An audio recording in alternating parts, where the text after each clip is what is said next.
If I brought some hunter-gatherers into the modern world, they would instantly be just as obese as everybody else. Today, we're diving deep into the most powerful new concept in nutrition. And there's no better person to guide us than Dr. Ted Naiman. It has nothing to do with willpower, genetics. It's really just the food environment. He's a family doctor, a longtime thought leader in nutrition, and now the author of a brand new book that could revolutionize how we think about fat loss, hunger, and food choices. A lot of people haven't really figured out how it works and how amazing it really is. It took me decades.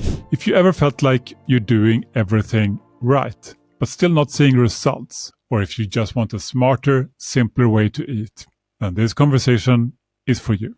I'm your host, Dr. Andreas Eenfeldt, and let's get into it.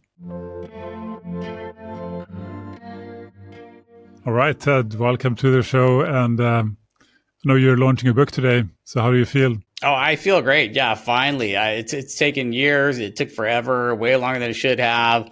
I don't have a publisher, so nobody was prodding me on. And so, yeah, the book took forever. It was, I would estimate 3,000 hours or probably way more. Just crazy. And I'm not writing more books. So this is your second book. I think you did the PE diet before, right? Right. I did the PE diet, and that's still out there. It's been translated into Spanish, French, Portuguese. It's doing well. I mean, I offered a money-back guarantee with the first book that if it wasn't the single best book on the general principles of diet and exercise that you've ever read, then you get your money back, with the caveat that you had to tell me which book was better because I want to read that. And nobody got their money back. So here I am with version 2. This is just an evolution, basically, of the first book. Cool. So, what was the hardest thing with getting this thing done? Oh, wow. Everything.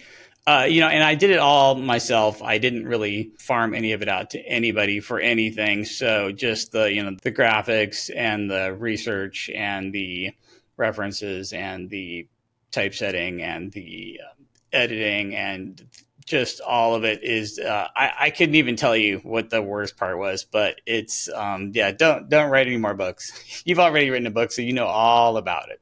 Yeah, this is a big book. So what motivated you to do this? I mean, there are millions of diet books out there, right? What does this have that makes it necessary to write? What's the big idea that could make a difference in people's lives? Well, I wrote the PE diet kind of to help myself out because it's basically compressing what I want my patients to know about diet. And so instead of, spending, I have 15 minutes with each patient, instead of spending time talking to them about it, I'm just like, hey, check this out. And here you go. So it was kind of like a cheat button for me in my day job. And your day job, you're a family physician, right? Just for people who don't know you. Oh, correct. Right. Yeah. I'm a full-time primary care doctor down in the trenches, just seeing patients, also teaching medical students and residents and interns and all sorts of people. And so I'm teaching and seeing patients all day, and I don't have a ton of extra time. So this was just like a cheat button for me for, handing out some diet and exercise advice to people. Doctors don't usually talk much about nutrition. At least most people don't think of it like that. They hand out prescriptions and off you go. What's different about you? I mean, you're one of the few doctors that I know that really, really are passionate about this. Why is that? I think that a lot of people haven't really figured out how it works and how amazing it really is. It's kind of like when I started out, I trained at Loma Linda University in Southern California. It's this plant-based mecca. It's kind of like one of these blue zones, and everyone's plant-based there. And I didn't really have a lot of nutrition education while I was there, but it was just assumed that, of course, a plant-based diet is going to be the best. And that's important. But then that was, 30 seconds. And we moved on from there to medications. And I felt like nobody there was really that healthier than a lot of other people on average. And so I didn't feel like the diet part was very important. And I think it's because I wasn't really looking at the right part of diet. I thought, okay, as long as it's plant-based and it's low in cholesterol, this has to be the best diet. But yet it's not that powerful. So maybe diet's not that big a deal. And so I wasn't very passionate about diet. I didn't really focus on diet. I didn't spend a lot of time talking about diet. And I think that's because I just didn't get it at the time. And I didn't have the right direction and the right focus. And I hadn't really seen exactly what it was capable of doing. And I think that's true for a lot of physicians. I think a lot of physicians know, okay, everyone should be eating a healthy diet, sure, blah, blah, blah, whatever. But they haven't particularly nailed it for themselves. They're not particularly any healthier than anybody else. And so why would they really push that on their patients or be passionate about it or have a specific direction for their patients to go in because they know that it has practical value and it's very powerful and it's actionable and it's, achievable and it's practical and all these things. And so I feel like a lot of doctors just don't really get it. You know what I mean? They haven't internalized it. They haven't figured it out for themselves. And so I'm passionate about it because I kind of have figured it out and I know what the big levers to pull are. And that's, I think, the difference between me and some other people. So how did you figure this out? Just the short version of your story, because you've tried a lot of things over the years. You've been passionate about this for probably more than 20 years, right? Right. And I did not figure it out right away. And that's why I have a lot of grace for anyone who hasn't, because I, ping-ponged around from plant-based to paleo to, I've been vegan, carnivore, and everything in between, So I really understand there's so much out there that a lot of people don't really get it. There's so many dogmas, there's so many different ideologies, and there's so much advice out there that's conflicting that I think it's kind of paralyzing for most people, including myself. And so I didn't really figure it out for years and years and years. And it took experimenting on myself. It took interactions with all of my patients and clients and seeing their outcomes. And it took just poring over the primary literature on diet and health. And so it hasn't been easy. And I really forgive anyone who hasn't figured all of this out yet, because it took me decades, and I'm sure I still haven't figured everything out yet. So it's an evolution and it's a process, and it takes a lot. So it's not that obvious. So I think you've come some ways, like you've identified some things you didn't know before. Like this took you 20 plus years, then if you could go back in time to tell the young Ted Naiman something that could speed that up, make it 1 year instead of 20, what would it be?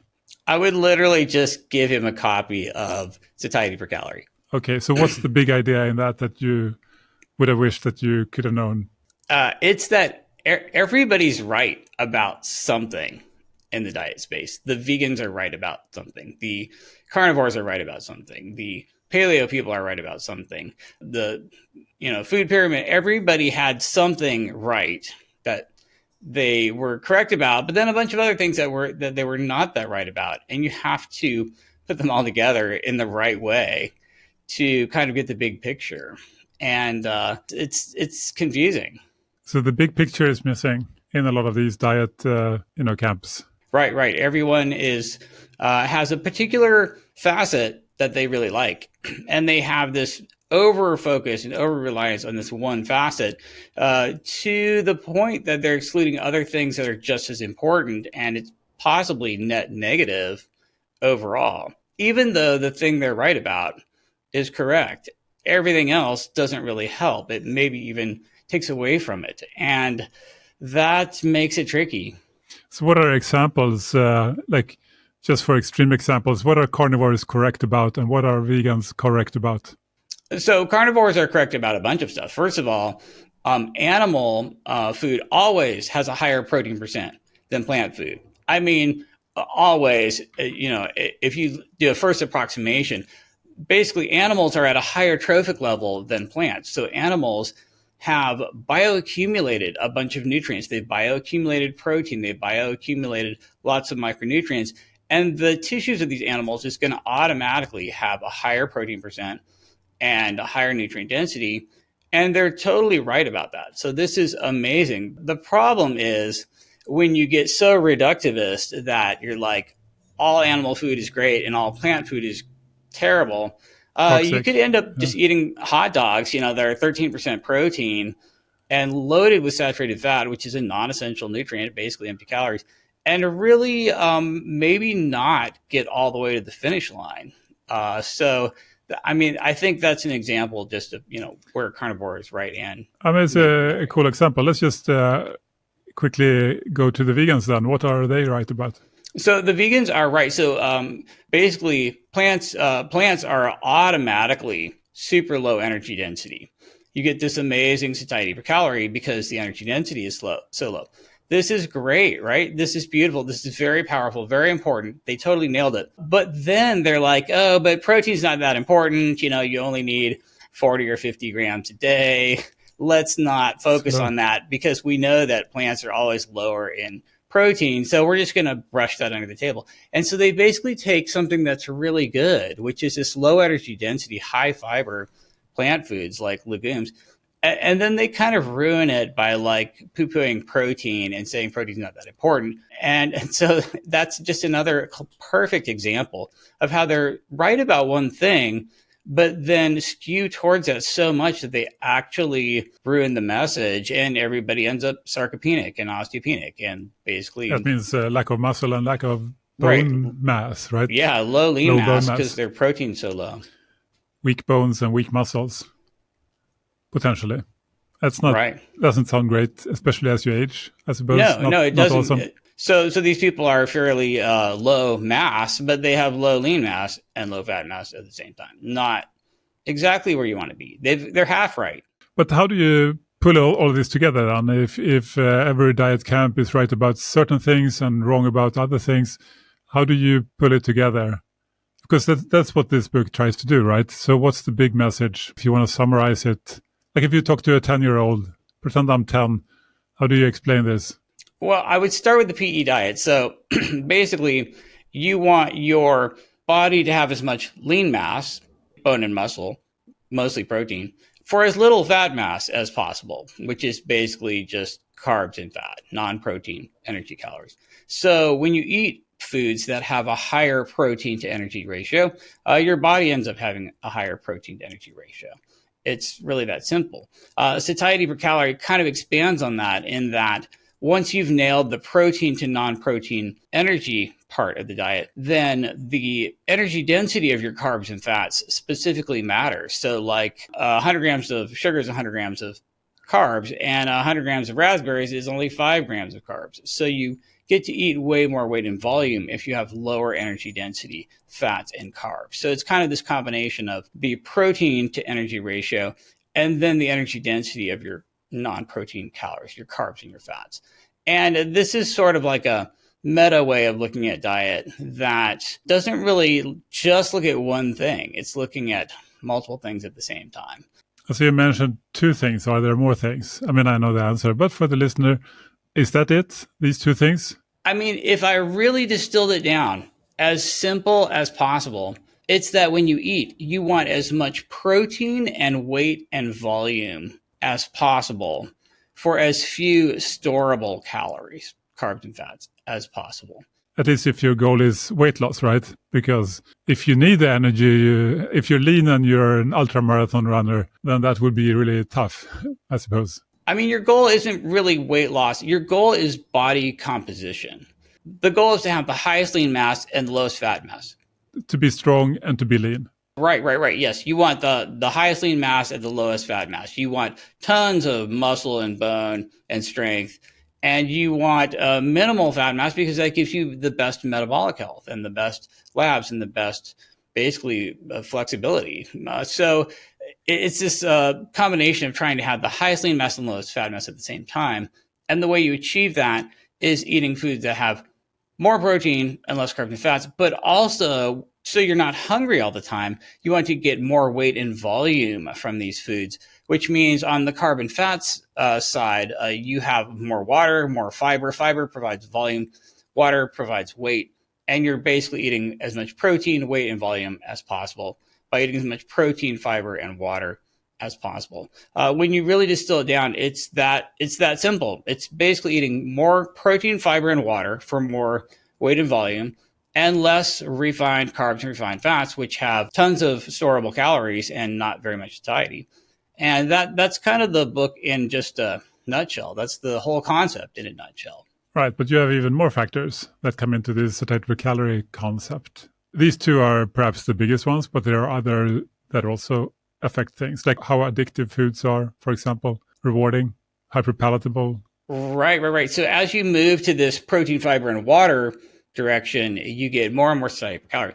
But if you go in the opposite direction, like a higher energy density, more refined carbs and fat together with low protein, low fiber, low water, but just tons of pure carb and fat, it becomes incredibly rewarding and addictive and hedonic and dopamine spiking. And that's your donuts and your cakes and your pastries and your desserts and all these delicious, tasty things that you just can't stop eating, your Doritos and your cookies. And that's kind of the flip side of satiety per calorie, is that as you combine these foods that have lower and lower protein, fiber, and water, and more energy density and carbs and fats together, you get this hedonic bliss point where you're just driven to overeat. And that's probably the single biggest factor in the whole obesity epidemic, is this addictive, hedonic, high energy density, high carb, high fat combinations, which is kind of the antithesis of satiety per calorie.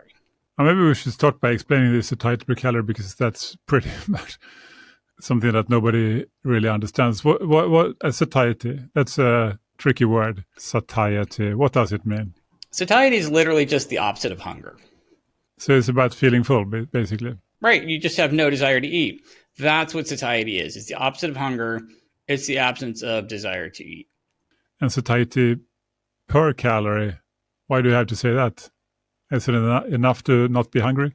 So everyone's going to be completely stuffed if they eat like a ton of food. So if you go to the buffet and you have 10 plates of food, you're completely stuffed. You have no desire to eat. You have experienced satiety. That's awesome. The less awesome part is you probably consume thousands of storable calories that will be stored in your fat mass, provided you have room to store them. If not, you just get more and more diabetic. And we talk about that at length in the book.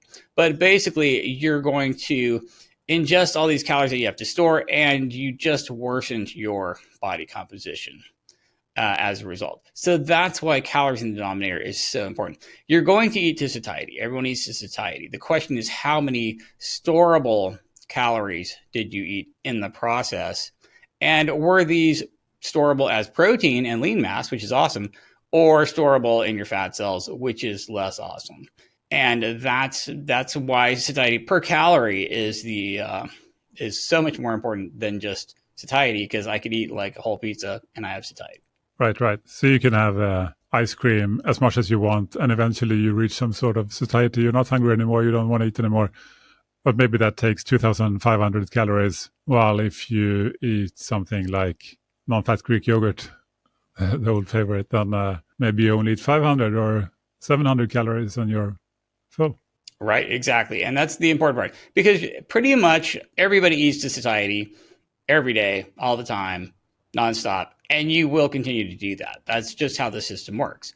And we're all eating to satiety of the foods in our environment all the time. Right, because if you try to eat less, you will get hungrier and hungrier. The more you try to eat less than what your body wants, the hungrier you will be. And eventually, most people just give up, right? Right. This is going to be very short term. Like, you can white knuckle it for a couple of days or a week or two, but eventually you're just going to eat until you're not hungry. And that's how all animals are wired. And that's why the calorie part is important, because if you don't care about calories or body composition, sure, you just eat anything you want to satiety and you're fine.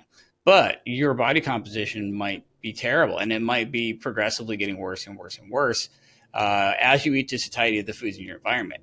If you can change those foods to the point where you still eat to satiety, but now you're partitioning more into your lean mass and you're storing less in your fat cells, this is kind of what satiety per calorie is all about. It's about eating to satiety and not being hungry, but having better body composition, better metabolic health, basically being thinner and stronger. I mean, maybe we should say something about like, why is this necessary? Like, it seems weird in a way that, I mean, this is such an abstract concept, satiety per calorie. No animals run around thinking about satiety per calorie ever. And yet they stay lean. And, we used to stay lean as humans mostly up until 100 years ago, 200 years ago, even 50 years ago, it wasn't so bad as today. When today a lot of people are obese and a lot of people have metabolic health problems, diabetes, high blood pressure, etc., and then heart disease and potentially cancer and other nasty things, stroke and dementia, Alzheimer, all kinds of nasty stuff, probably caused to a large extent by the foods we eat. Why is that? Like, what's different today compared to, let's say, 200 years ago when obesity was kind of rare? Right. Well, when we were hunter-gatherers, you just basically scrounge for anything you could find in your environment. You'd kill an animal and eat the whole thing, and that animal's probably fairly lean because it's also trying to find enough calories in its environment. You found some plants and ate those, but they're usually very low in actual yield of carbs and fats. You're getting lots of protein, lots of fiber from these wild, uncultivated plants and animals, but you're not getting a ton of high energy density carbs and fats, especially carbs and fats together. That's just not pretty much found in the wild. Like, you're going back like 10,000 years, right, to hunter-gatherer times. But we've been doing agriculture and raising animals and such for a long, long time, right?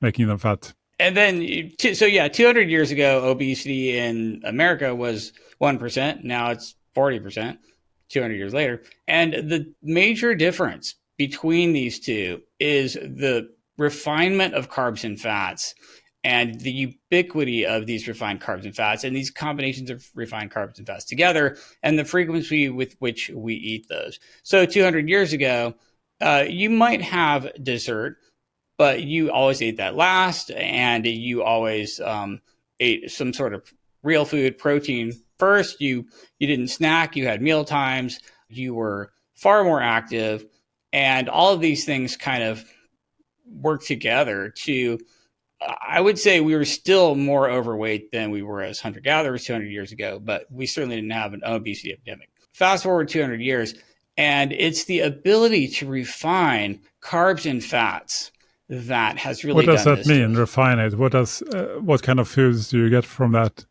Right. So let's say you eat ear of corn, right? I've got ears of corn. This is, already been cultivated for hundreds, if not thousands of years to yield as much carbs and fats as possible.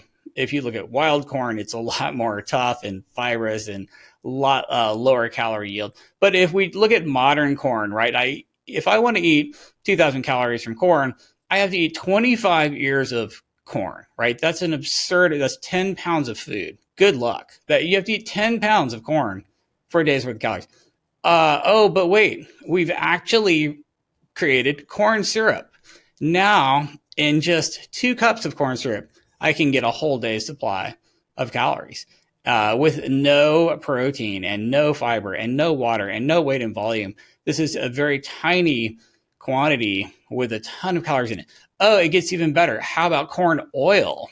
So just like 1 cup of corn oil is your whole day's worth of calories.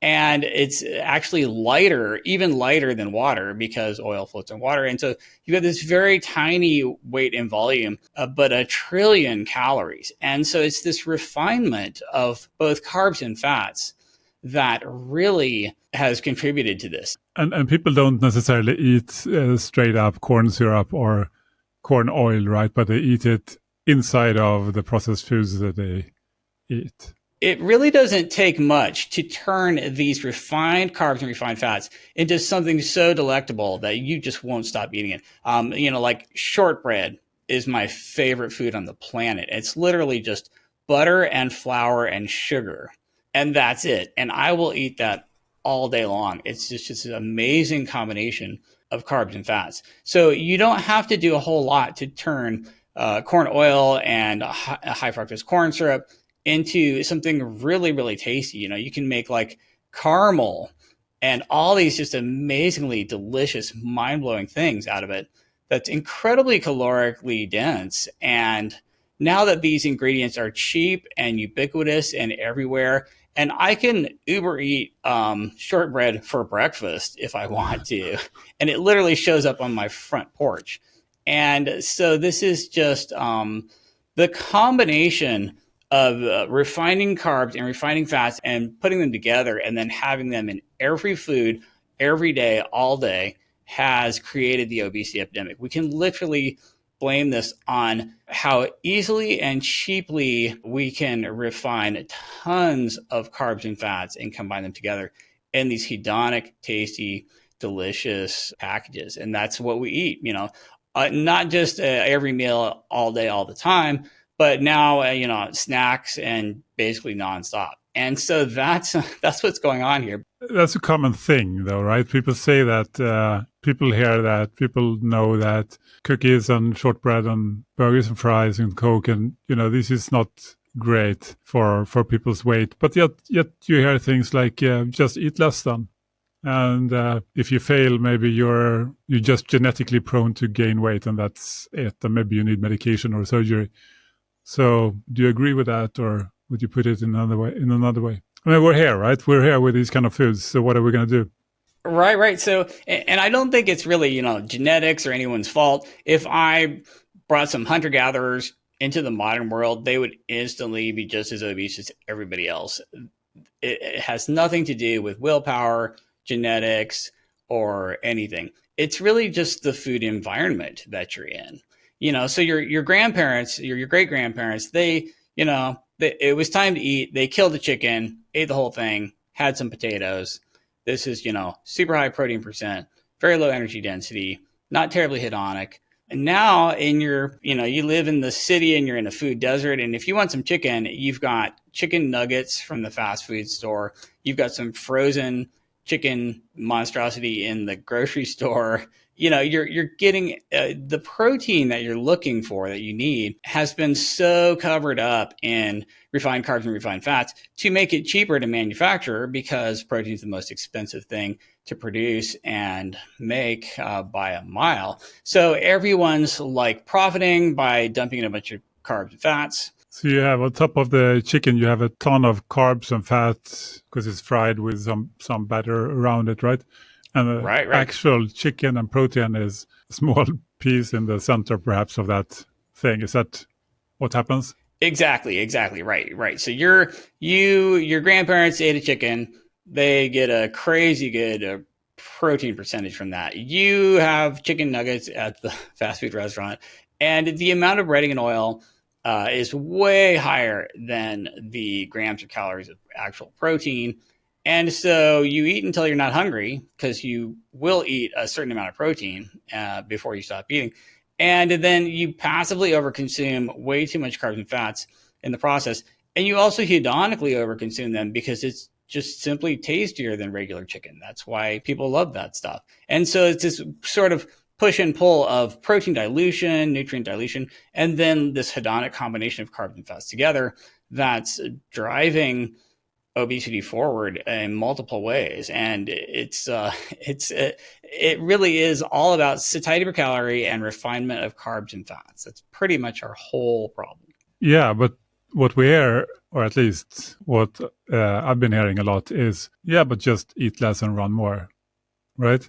What's the problem with that? Can't I just eat a little bit less, at least, not overdo it, and then move more? Would that fix it? The problem with eating less is you're already eating to satiety of the foods that you're choosing. And the second you try to eat less, you're going to be starving out of your mind. That's not going to be sustainable. You have to change your food. It's food choice that determines how much you're going to eat. What you eat determines how much you're going to eat.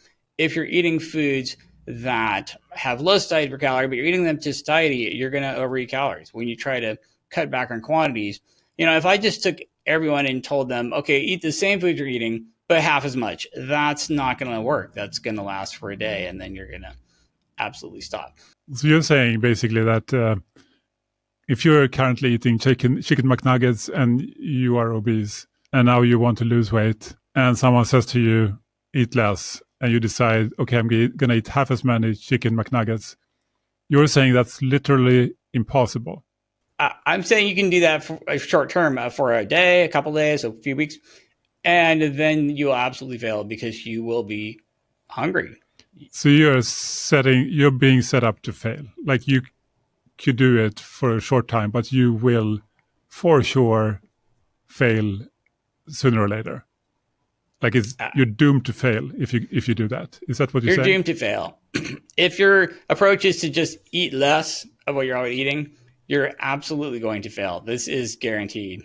But so what's your take on this? If people get that kind of advice that makes them doomed to fail, and then when they fail, they're excused by saying, hey, it's your genes, here's your medication. What do you think about that? How does that seem to you? I mean, well, so, and this is tricky because everyone's right about something. And the genetics people are right about something. So we know that, obesity is 70, 80% genetic. We know this from twin studies. And so everyone's like, well, look, the twin studies prove it. You separate these twins, they grow up in different environments. They're both obese, 80% chance.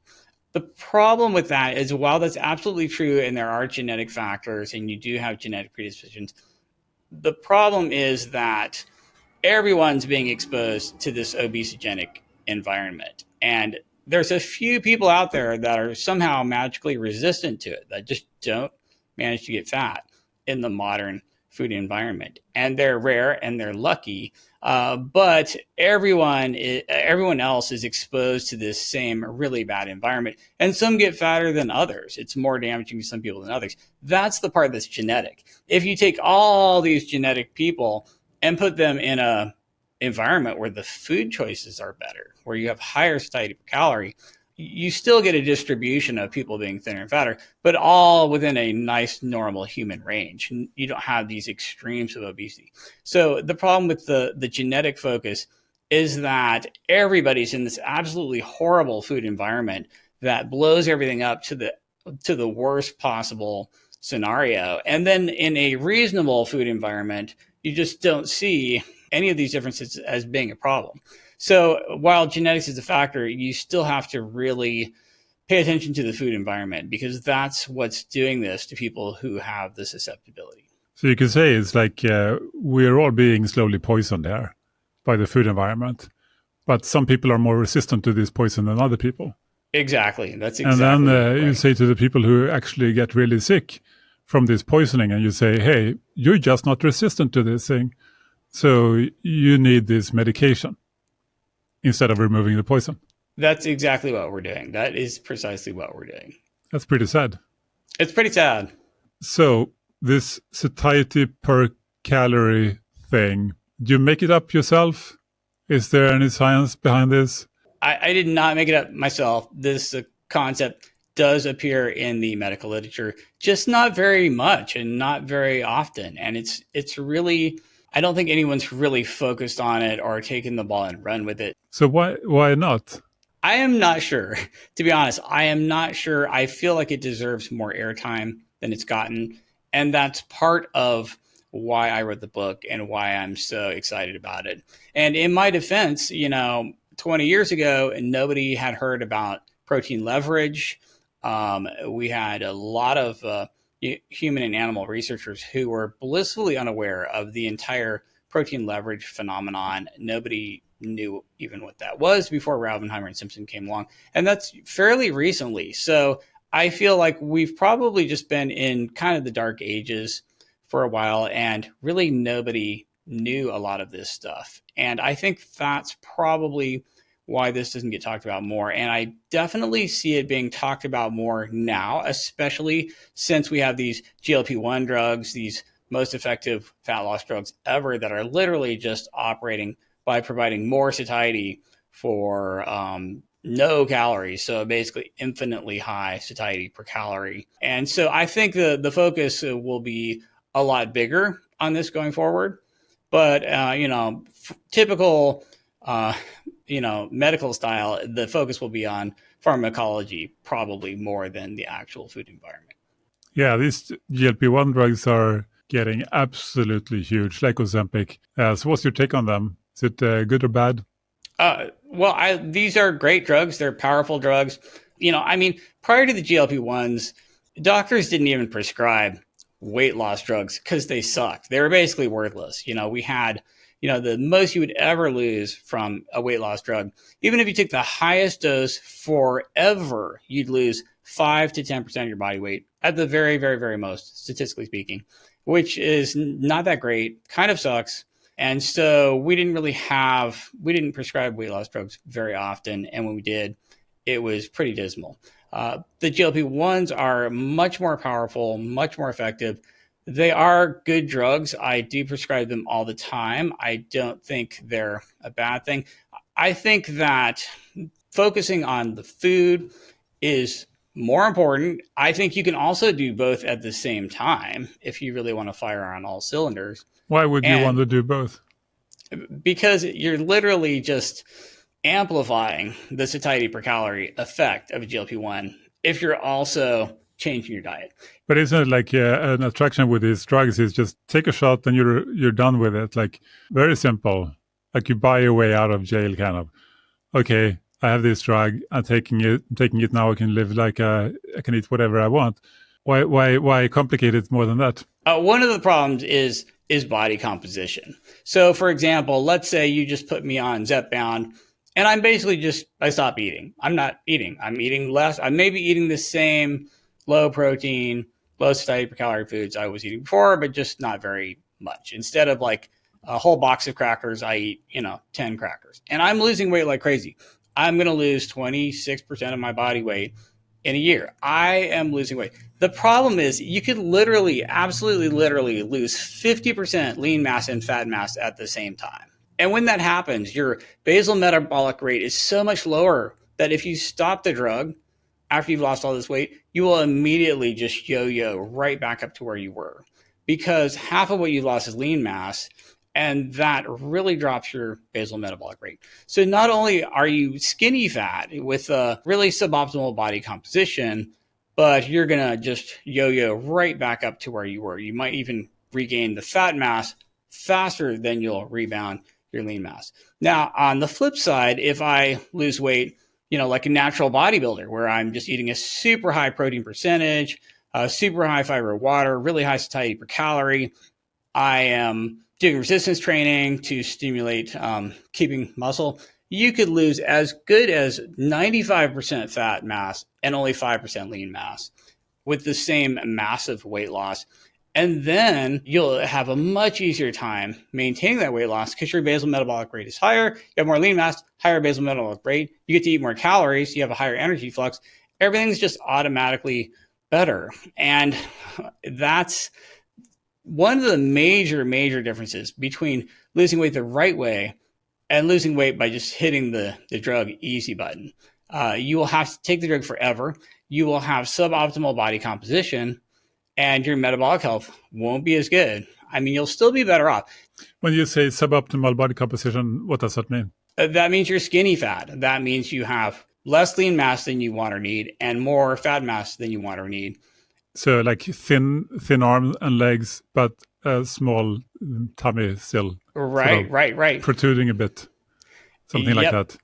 Yeah. Which is still very much probably a lot healthier than being massively obese, I suppose, right? Absolutely. So this is a big deal. I have some patients who, for whatever reason, will never improve diet or exercise. And without the drug, they'll just die of diabetic complications.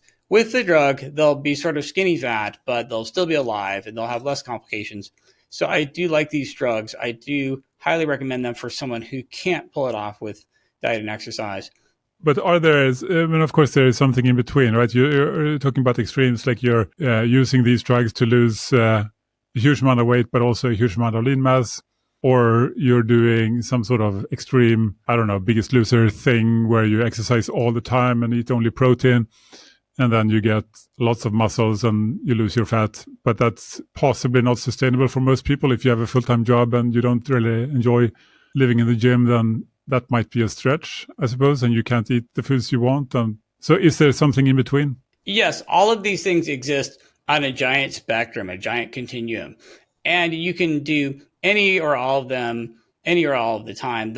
Your whole goal in life is to have the highest lean mass, the lowest fat mass, and the highest happiness, and make it as sustainable as possible.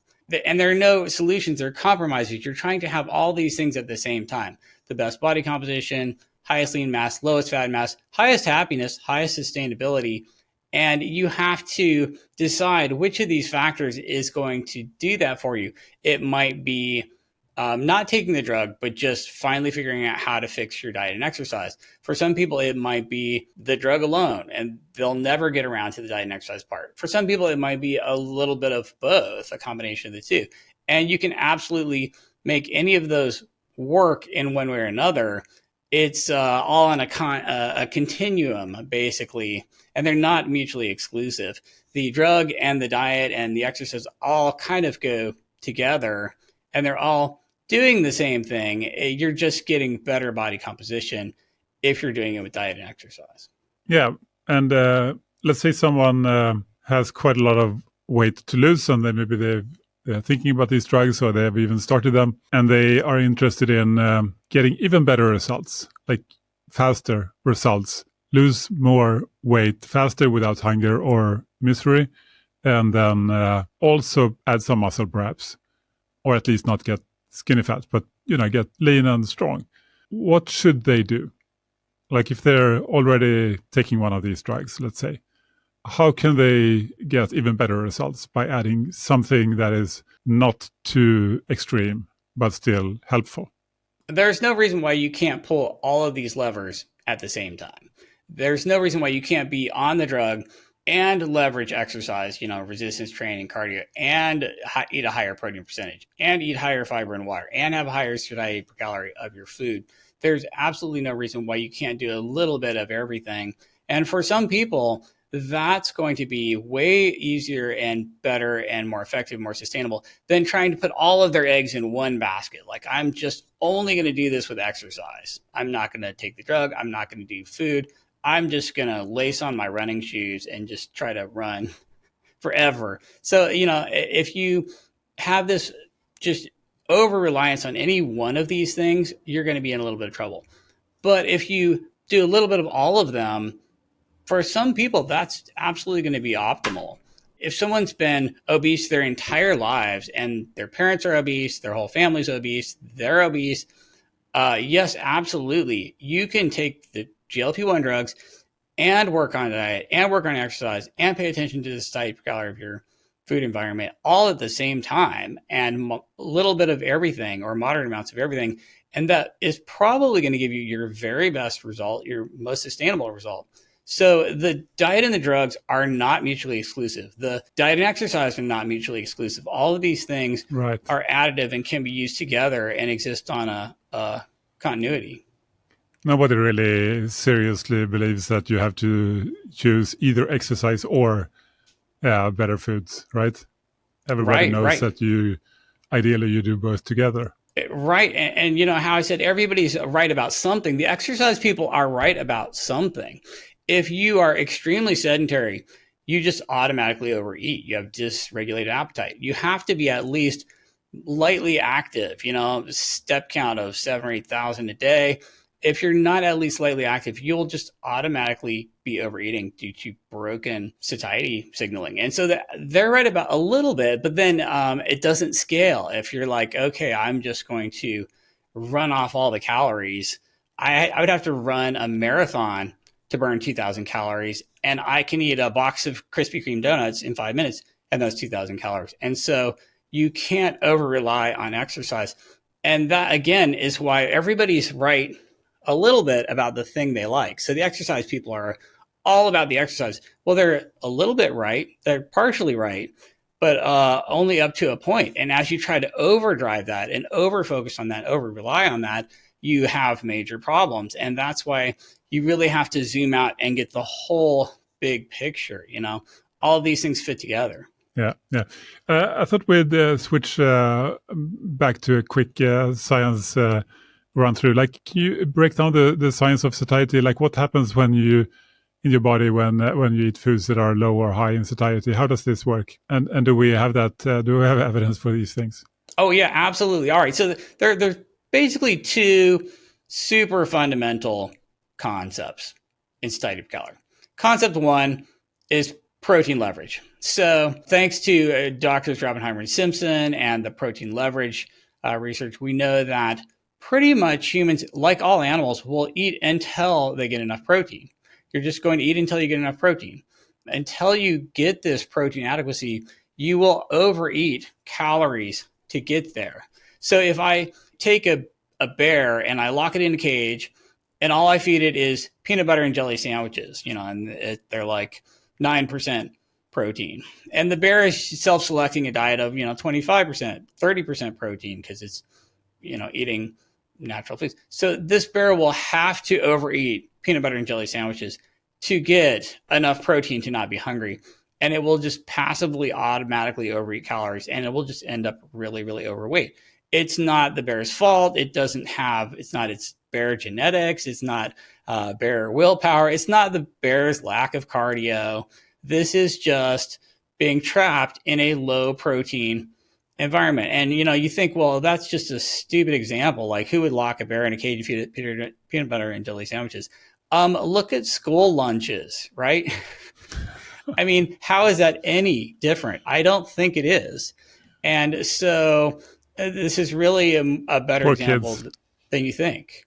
Right, exactly. So that's concept one. You're going to eat until you get enough protein, and only then do you stop. Well, and of course, why don't we front load that protein and then eat less downstream?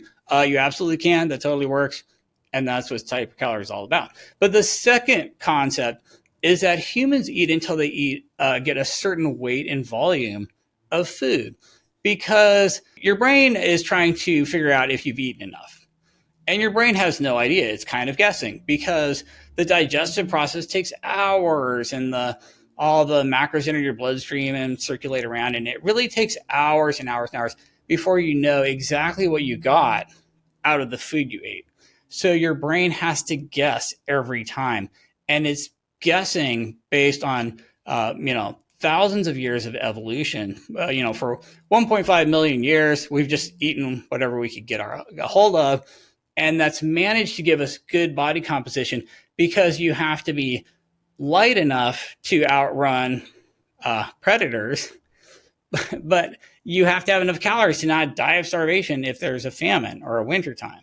So it's this weird tightrope where if you're too fat, you get killed by a predator. And if you're too thin, you die in the winter. And we're tuned through zillion years of evolution to know how much we just ate without actually really knowing. We're guessing. We're basically, guessing. So we have this system that took forever to be developed, but now we're just feeding ourselves Doritos and Oreos. And it completely breaks that system.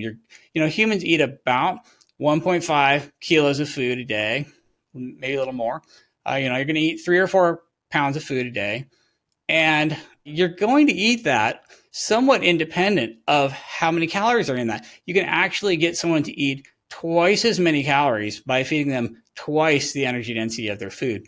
We have a ton of studies on this. It's ridiculous. And it's because we're guessing. So our bodies are easy to fool, huh? Brains.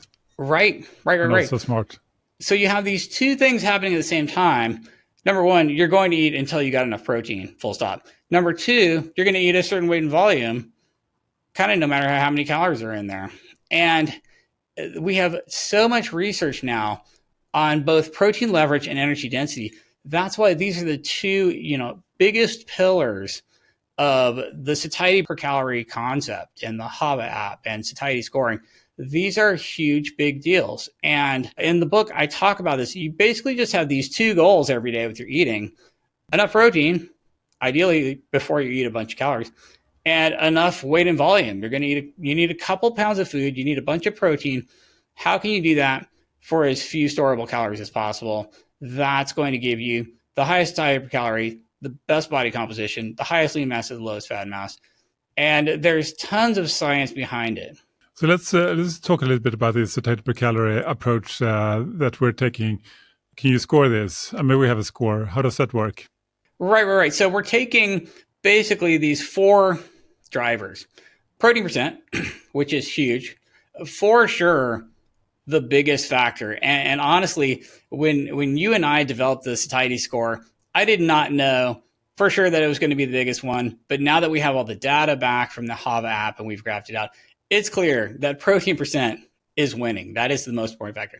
Second biggest factor, definitely, arguably, but definitely, is energy density. A huge, huge big deal. The other factors are fiber, which is a smaller factor, but fiber contributes. You know how I said that protein, weight, and volume are all important. The weight is mostly water, and that's energy density. The fiber is mostly volume, and that's a little harder to measure.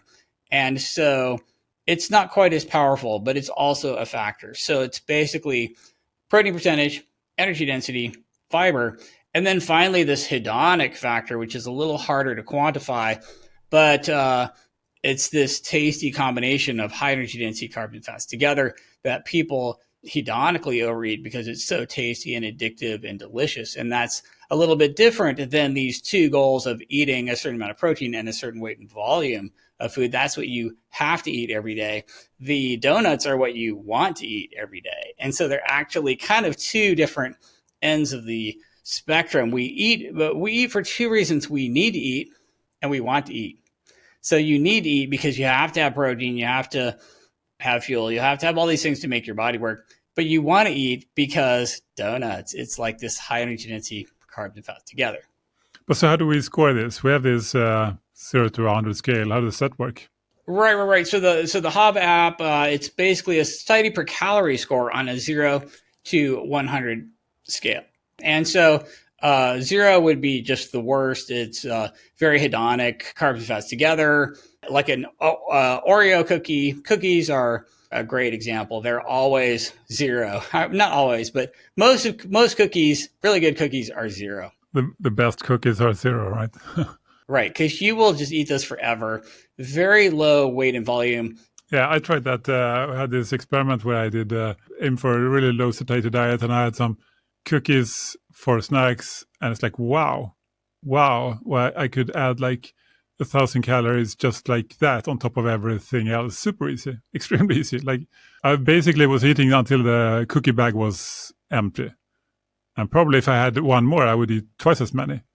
The serving size is however many cookies there are for me. Yeah, like if I get a much. box of Girl Scout cookies, I'm eating the whole thing and mindlessly. And you don't eat less later. You don't compensate for those calories at all. That was an eye-opening experience. I usually eat like 2,500 calories perhaps if I eat high satiety per calorie foods. And then I did this experiment. I was easily getting up to 5,000 and sometimes 6,000 calories per day just by eating ultra-processed, low-satiety foods and then adding cookies and nuts and chocolate on top of it as snacks. Just eating as much as I wanted. It's like, okay, I doubled, almost tripled the food intake. That's pretty crazy. Oh, and if everybody, I hope everyone's following you on X and saw all this experiment play out in real time, because it was absolutely nuts. I was blown away. You were just eating basically whatever you wanted for 2 weeks. Yeah, but I had some rules. I didn't want it to be just candy and chocolate and cookies, because that could have probably been even worse. I wanted it to be like, this is something that normal people might eat. Like I eat, burger and fries and have soda, and I just have to have some snacks. I do have some cookies after it. It's not like I live only on cookies. Then it would probably be even more insane. But I'm more like, okay, this has to be something that could be considered a normal day of eating. And then I eat as much as I want, pretty much out of that. Like I stop when I'm full, stop when I'm not interested in eating anymore. It was just crazy. And I hope everyone's, if they haven't followed you on X, they need to go back and look at your graphs and look at this experiment, because you just basically automatically overate in a purely linear fashion based on the satiety per calorie. You just ate to satiety and ate more and more calories as the numbers got lower. That's what it's all about. Yeah, and it's not just me. We have 100,000 days of eating logged in the Hava app from thousands and thousands of users. And when you put all the data together, we do get this straight line, basically. The lower people go in the scoring, the more they eat on average. There is a lot of course, random noise from day to day. But if you make an average out of 100,000 days, you pretty much get a straight line. I think that's fascinating. It's crazy. I hoped that would happen. I thought it would probably happen. I knew it could happen because that's the way we designed it. But then when it actually happened, it was mind blowing. It was very cool to see, and it's absolutely real. Yeah. Yeah. But okay, so we have this scoring from zero. You said 0 is the worst, is cookies. So what's 100? Right. So 100 is something like celery or watercress or some lettucey type thing that has almost no calories and a crazy amount of weight and volume and protein and fiber. The problem is it's unsustainably low in calories. So you would have to eat so much, like it's like carrots, score, I think 68 or something. But you'd have to eat, 18 pounds of carrots to get a day's supply of calories, and you literally can't do it. So that's actually a little too How hard. much lettuce or watercress do you need to eat to get your calories for the day? I haven't calculated, but I'm dying to know. As soon as we get off this call, I'm going to be calculating how many pounds of celery you have to eat. I was actually thinking that maybe I should do an experiment, and one day I would eat only lettuce because it's got satiety, or some vegetable that is 100. Maybe you have a better suggestion. But like, how many calories would I end up eating in a day if that's all I could eat? What do you think? I think at the very, very extremes, like at celery, you're going to be miserable because you physically can't eat enough. No, but sure. I mean, people are fasting for 24 hours. We're just talking about one day, right? I'm pretty confident I can do that. People are fasting for one day. People are fasting for 7 days. It's very possible. But the rule for this would be I would eat only celery, let's say, for a day, as much or as little as I want. So how much would I eat? What's your guess? 400 calories, 500. You can't eat more than that. And eventually that's going to be a fail. But you will absolutely eat way less calories than usual. But the objection to this is going to be people are saying this is ridiculous, saying that lettuce has 100, perfect satiety score, or watercress. I'm not going to be satiated on that, right? So why is it a perfect 100 score? Can you explain that? It's because it has almost no calories. And this scoring is based on satiety per calorie. Right. So the goal isn't to get the highest score. No, the goal is to be higher than you were before or higher than average, but you still want to be in a sustainable range. Like, so the score is tuned so that the average person with average activity level and average body composition is going to do well on a 50, like right straight down the middle. If satiety score of 50, you're basically eating steak and eggs. You're moderately active, you're eating steak and eggs, you have good body composition. Honestly, steak and eggs is a little bit higher than 50, right? I think it's like a 53 or something like that. It depends on what kind. I think, an egg is like 60, ribeye is 60. If you're eating the fattiest ribeye you can, then you're talking mid 50s with steak and eggs. If you're eating filet mignon, then you're going to be, in the 60s and much leaner. So it varies depending on what you cook it in and what cuts you get. But anyway, so your point is like 0 cookies, 100, extremely low calorie vegetables. You just cannot get enough, and you are 100% gonna lose weight if that's what you eat, right? It's no other way. And on the cookies, you cannot stop yourself from gaining weight. Basically, you are gonna overeat eventually. And then 50 is midpoint where normal people should get a normal weight. That's what we aspirationally try to guide this algorithm to result in, right? So and like you said, if people want to use this system to, say, lose some weight, they should probably aim to be a little bit higher than they used to be. Where do people usually start? So the standard American diet seems to be in the upper 20s, 27, 28. If you're just eating, burgers and fries at McDonald's and you're eating breakfast cereal and just like the same peanut butter and jelly sandwiches we fed to the bear in the cage, you're eating in the 20s. But then again, everybody's over fat and everybody has metabolic syndrome and we have an obesity epidemic. So the goal is to be higher than you were before in a sustainable way. And maybe not go straight to 100, but maybe just go up gradually from where you were before, or possibly Some people like to sort of dive in head first, and then maybe they might want to aim for a 50 if they were significantly below that. But the starting point is kind of seeing where you're at and then going up from there to some extent.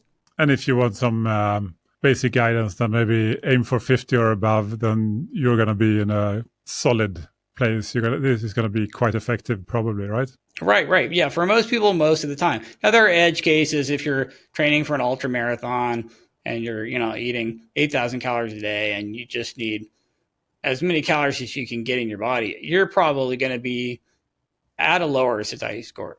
Yeah, but that's not the most common situation. Like for normal people who want to lose a little bit of weight and get a little bit stronger and leaner, they should get a bit higher, right? And maybe like a beginner rule could be to aim for 50 if you want a guidepost. Like if you get up there, then you're solid. Is that correct? Yeah, I think for most people, 50 would be great. And it does scale all, up and down all the way. Like if you're a bikini model and you're doing a show prep, you want to be in the 70s. If you're a bodybuilder in a peak week, you might want to be in the 90s with just egg whites and cucumbers. And it literally works all the way up and down from, the thinnest people to the most active people. You will see this phenomenon going up and down. But for the average person, most of the time, I think a 50 would be a reasonable goal. If I just had to pick a goal for everybody on the planet at once, that's where I would start. Yeah, because that's how we designed it, right? We want the 50 to lead to normal health and normal body composition for normal people, which I think is pretty nice. But okay, let's move on to some surprising things. Okay, we know cookies, bad, lettuce, good, egg, somewhere in between, pretty good, or at least pretty high. What are some surprising things? Like the point to this, there has to be something surprising. Otherwise, if people already know cookies are bad, they don't need a system for that, right? So what's surprising here? What do people think is helpful for weight loss, but it's really not, for example? There are a lot of foods that have some sort of health halo that are really fairly terrible. You look at something like granola. Granola sounds incredibly healthy. A lot of people think that's healthy. Pretty low score. It can like be what? Like 20s. Like it's basically no different than the standard American diet. So you're talking about something that's as bad as a burger and fries and a Coke?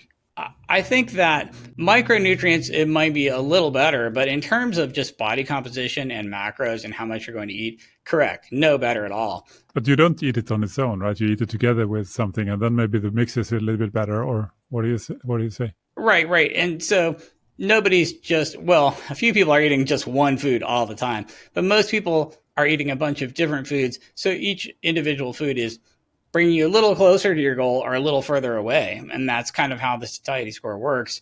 Throwing granola in there is probably lowering your score overall. So are there other sort of health halo foods that are surprisingly low on the scale? There's a ton of them. So like nuts, they're paleo, they're fairly low carb, they're a natural unprocessed food. And I can eat a 3,000 calorie can of cashews. It's like 2 cups and like radically overeat my calories for the day in just a couple minutes. It's crazy how much you can overeat nuts.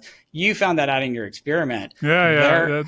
Actually, I think that was the number one food, because we have that in our app. You can see the top and bottom foods for which ones pull your satiety score up or down the most. I think the worst one for those 2 weeks of insanity was nuts, cashew nuts. And I wasn't even trying. I was like, I have the bag there, and then I pour some nuts, I eat them. I was like, this was nice. I think I pour a little bit more.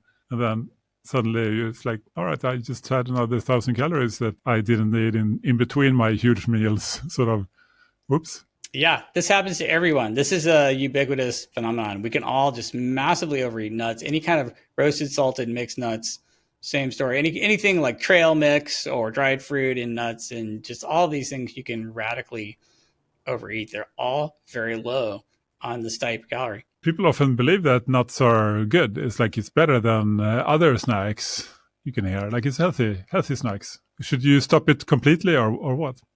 I'm going to say, in terms of micronutrients, if you were living off of nothing but either crackers with refined flour and lard or something, or nuts, I'm going to go with the nuts because they have a little bit more micronutrients. But assuming everyone's eating enough to not have a nutritional deficiency, which most of us are and aren't at risk for deficiency, the opposite probably, we're basically, I would have to say, yeah, when it comes to macros and overeating or undereating, they're going to be equally bad. So it's something that sounds crazy healthy.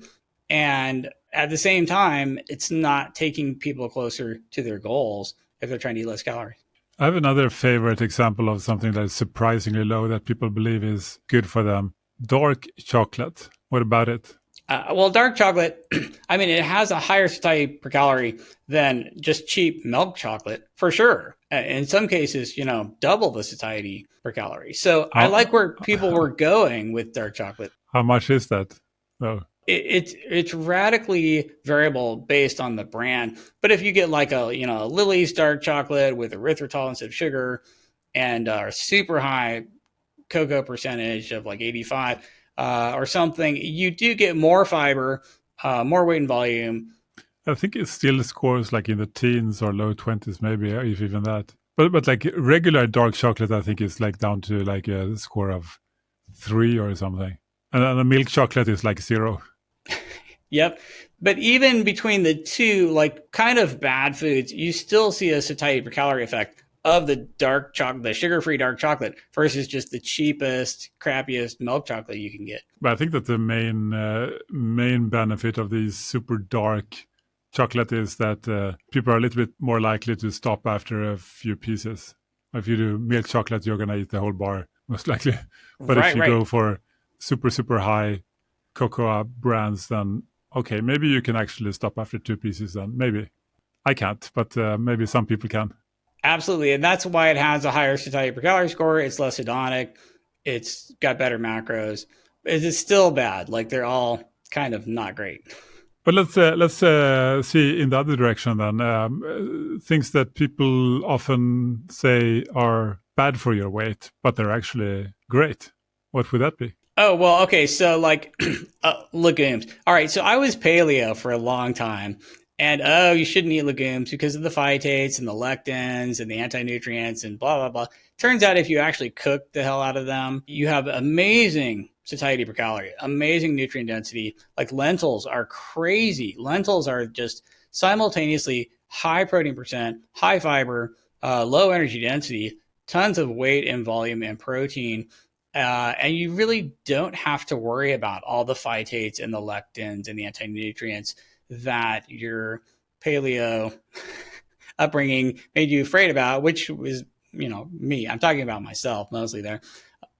So this is something that is, there's a reason why legumes look amazing epidemiologically, because they're really checking all the boxes on satiety per calorie. Right. Anything else?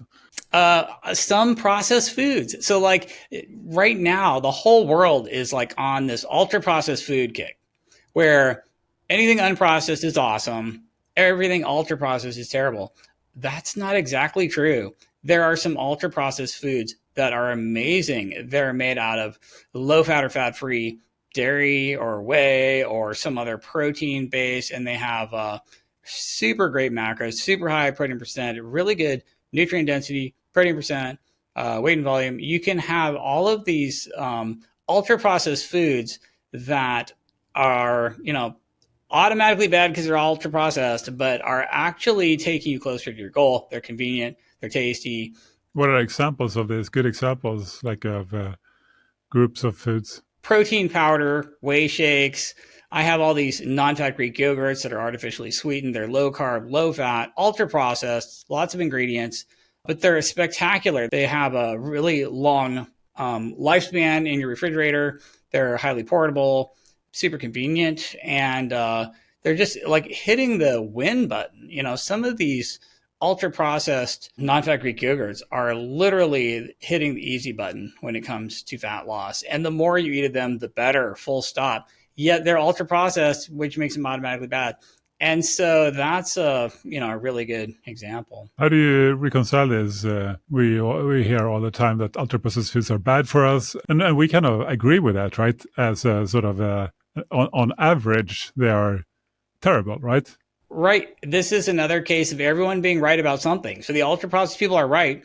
In general, if you divided all food into ultra processed and not ultra processed, and just threw away the ultra processed, you're better off. That's absolutely true to a first approximation.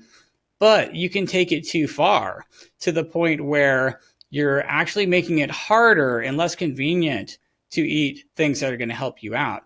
And now that's a net negative. So being super terrified of ultra processed foods could actually start going the wrong direction for some people. But you're basically saying that on average, they are indeed quite bad, but there are exceptions to this rule. Like for every rule, there are exceptions. Exactly. And so once again, they're right to some extent, but then if you take that too far, it actually ends up being not helpful.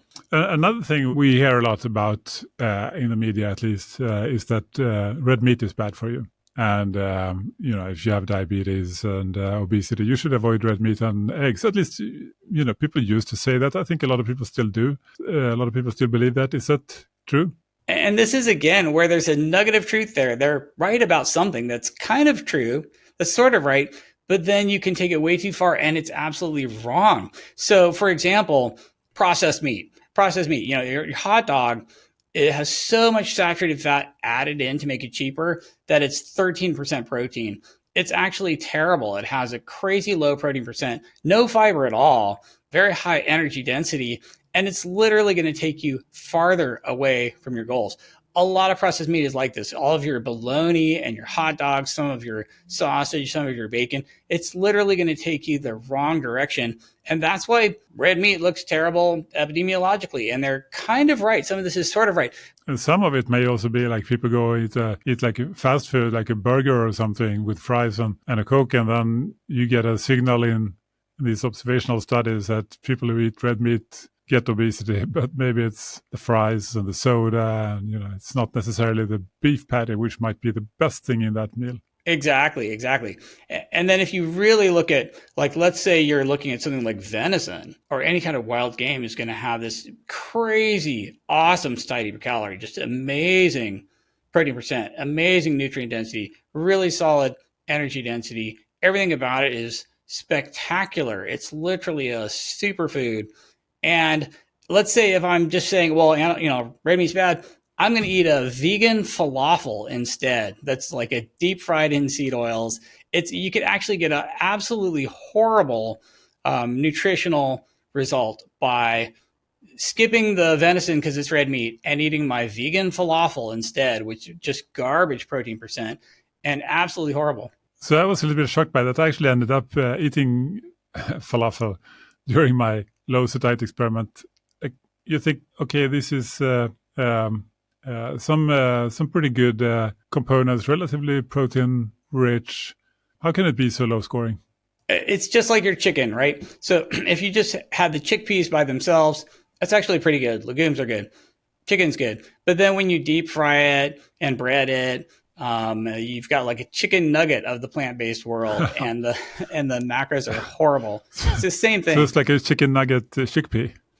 Exactly. Chickpea this is nugget, a plant-based chicken nugget, except the chickpeas had a slightly lower protein percent to start with than the chicken. So it's even worse. So it gets even worse than the chicken nugget then, potentially. Right. Yeah, I was surprised by how low that got. This concept seems relatively straightforward. I think when I talk to doctors and other people about it, they mostly just nod and say, hey, this makes sense. Protein is good, fiber is good, low energy density, sure, and less processed, hyperpalatable foods. Absolutely, sign me up. I believe in it. But yet, some people criticize this and say, hey, this is all a scam. Just trying to sell this solution, and there's no science whatsoever. It's completely made up. What's the most common, basically, criticism you get, and how do you respond to that? I get two categories of criticisms. First category is people who already have an ideology and a dogma that they've completely sold their soul to. So if someone's whole persona is about being, purely carnivore or keto or zero carb, or if they're all about plant-based, or if they've already kind of sold out to an ideology and a dogma, they're not going to like something that looks at a little bit of everything, because they know that just this one part is where it's really at. And so you're just wasting your time with everything else. So people who have an ideology or a dogma, this kind of blasts through all of the dogmas and ideologies. It's kind of the anti-dogma, anti-ideology way of eating. And so people who have those don't like it instinctively, because it's very threatening to a rigid, fixed, monofocal belief in one particular facet. So that's the first category. Second category would be nobody's ever done this before. Like, how do you know how to combine these? Because nobody's ever really done that. We don't have tons of studies looking at every possible combination of protein and fiber and energy density and hedonics. And they're actually right. That is totally a valid criticism. The amount of research in existence to really, really take a fine-tooth comb through exactly what weights of each of these should be does not exist. And we are extrapolating to some extent. That's why it was so validating to graph out just, thousands of, 100,000 data points of person days of eating and see it form this absolutely perfect straight line from highest to lowest caloric intake based on satiety per calorie. But those people are right. There is not much research on this. We need more. We're actually doing it right now with the Hava app, which is very exciting. But I would say those are the two biggest criticisms. And the second one's somewhat valid, but it will be less so going forward. The first one, I would be threatened too. Why would you be threatened?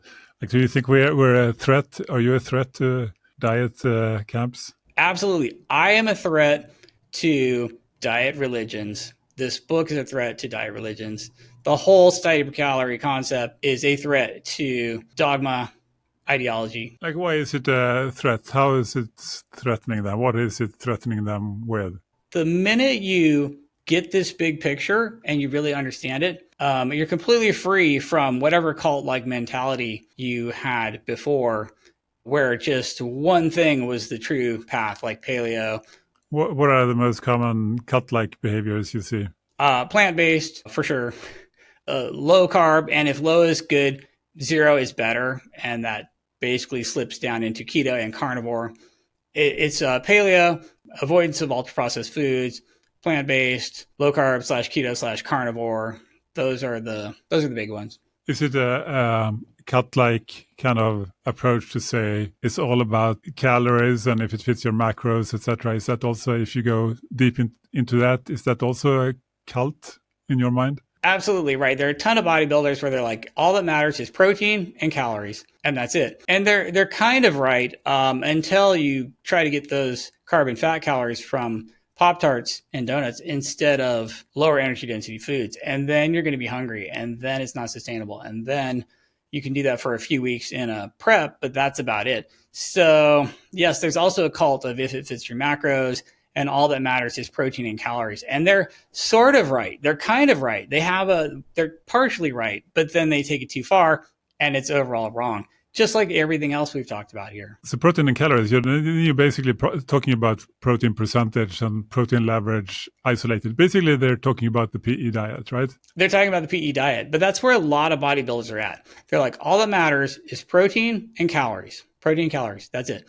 And their big picture, existentially, that's absolutely correct. And that's what the PE diet was all about. But, oh, wait a second. If you're eating to satiety and you're eating, like a half cup of sugar and a half cup of oil, it's your whole day's worth of calories. So good luck with protein and calories. If all your carbs and fats come from sugar and oil, you're screwed. And that is the problem with just looking at it from protein percentage, which is kind of why I went on to write satiety per calorie, because the PE diet was great and it was a good first step, but it doesn't really tell you absolutely everything you need to know. It has some glaring flaws, I think. I love it. I think it's a great first step, but the satiety per calorie model is just so much more complete.